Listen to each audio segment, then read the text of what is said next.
Let's talk about you building this engineering team. This is one of the greatest mysteries in the Valley right now. Everyone, like you talking about, I'm looking for engineers, whatever.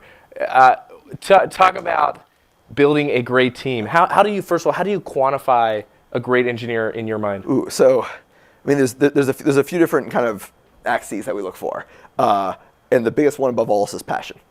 So, even back in passion in general, or do you mean passion on a specific product, or problem, or passion what? towards what we're going whatever you're working on. And we may not tell a candidate everything that they're going to work on. Sure. We may not tell them even the product they're going to work on, but kind of passion towards the space, passion towards the company, means a hell of a lot, because that passion means they're going to go the extra mile to learn, to do, to grow. So there's passion. There's, I would say, technical chops. Yeah. But that's more or less a known quantity. Like, people know how to interview for great technical talent, and there's tons of great technical talent in the Valley. I think the key is finding that mix of great technical talent, great passion, and that team fit. So I still interview every candidate we have at Nest. You have about, we have about 200 people today. 200 people. And I interview every single one. Wow. And there's a reason why is that we have no jackasses.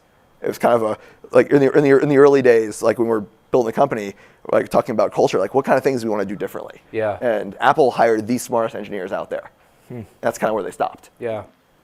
We decided that there's lots of smart people out there. Let's get the smartest people that are easy to work with. Yeah. It was an innovation.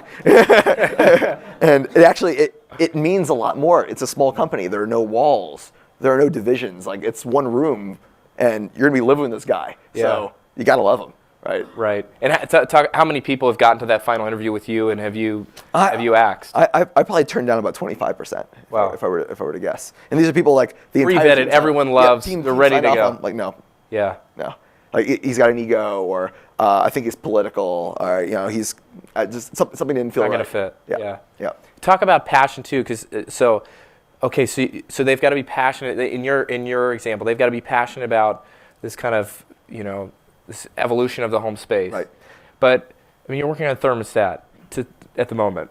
Not that I'm implying you're working on anything else, but you probably are. But don't answer that.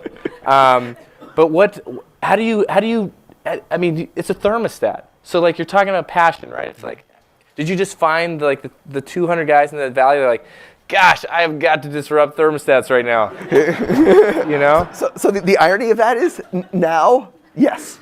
They're coming out of the woodwork. Like now, yes. Like it is so much easier to hire now that we're public and doing well. Like, sure. Not public, like isn't public, but public isn't other. Your product is public. Yes. Yeah. Yes. Yeah. In the early days when we were fully stealth, like when I said fully stealth, I mean like we had no website, we had no LinkedIn, we had nothing, like zero outbound communication, and like the fact that Tony was involved in the company was a secret, and I wouldn't tell people that. Like, for all they know, it was your company. I'm Tony had nothing founder. to do with it. Yes. Wow. And to get people in the door the first time meant I did a lot of lunches, lots of coffees to get people excited, and I wouldn't tell people on the first date. Well, I wouldn't show. I would show a little leg, but like I wouldn't go all the way. And to get people. Well, you're wearing shorts, right? You're in the garage. So they're seeing it. I always wear pants. Basically to get people excited enough that maybe I'll want to see what's going on. Like a bunch of my old colleagues, what are they working on? Yeah. To get them in the door, and then when we got them in the door, show them a little bit more leg and show them kind of what the opportunity is. This is half of home energy. Yeah. No one solved it. No innovation. We could do this. Yeah. And people signed up. About 70 people signed up before we launched. Wow. So you're great at getting these people in the door. How do you keep them engaged? How do you continue to challenge this group of 200 that are not all engineers, but this huge group of engineering talent? What do you do once you finally get them? How do you keep them engaged? So this is actually, again, lessons learned from Tony at Apple, is you keep the pace super fast.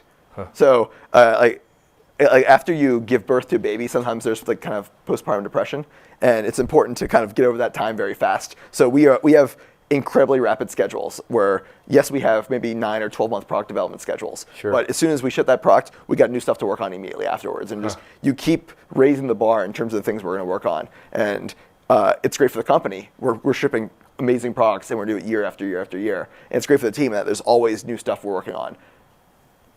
You've got to have those hard problems.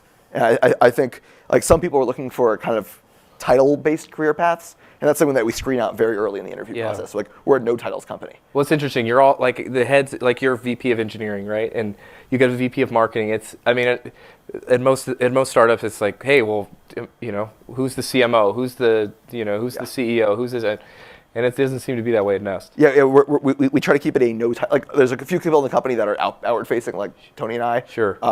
And we have to have titles because press people ask us what the hell your title is, and we gotta have something to say, right? Right. But no one in the company, other than basically executives, have titles. And like, yes, that we have managers, but we don't have manager titles. And if you develop career paths that are not title centric and more kind of, I would say, opportunity centric, and making sure those opportunities are always available for people who want to take them. I'll give you an example. So like Harry Tenenbaum, he started about a year ago, and he was kind of fresh college grad, spent about a year as an analyst on Wall Street, basically the most junior guy in the totem pole. We brought him in, and he was our first kind of business analyst. And we're like, the opportunity is yours. You're the first guy on the team. Like, you could either be the first guy on the team and grow an entire organization, build a business, and drive growth, or you could be a great individual contributor. And the opportunity was his, and he took it. And now a year later, he's got a team of 3, and they are basically running the business at Nest, and he's 23. Wow, that's really cool. Yeah. So like part of what I think about keeping great talent is giving them those opportunities, and that goes to the whole spectrum. So on the other side of the spectrum, a guy like Ed Satterswaith, so another General Magic talent from way back in the day, except he was the old guy back then at General Magic. Like he was kind of the graybeard then, and he's about 70 now. And for him, he's like, this is my last job. I want to make sure this is a great one. No kidding. And he works on the craziest hard firmware problems, like figuring out how to sip power from wires through relays, heaters and heating and cooling equipment. Like, he's doing crazy stuff. And he's not working 7 days a week. Come on. He's working 6-7 days a week. Wow. He walks to work every day. Like, again, it's that passion. Yeah. So give him really hard problems, and we have a mission. It's not just about serving more ads. Sure. Right. It's about how do we solve 10% of U.S. energy.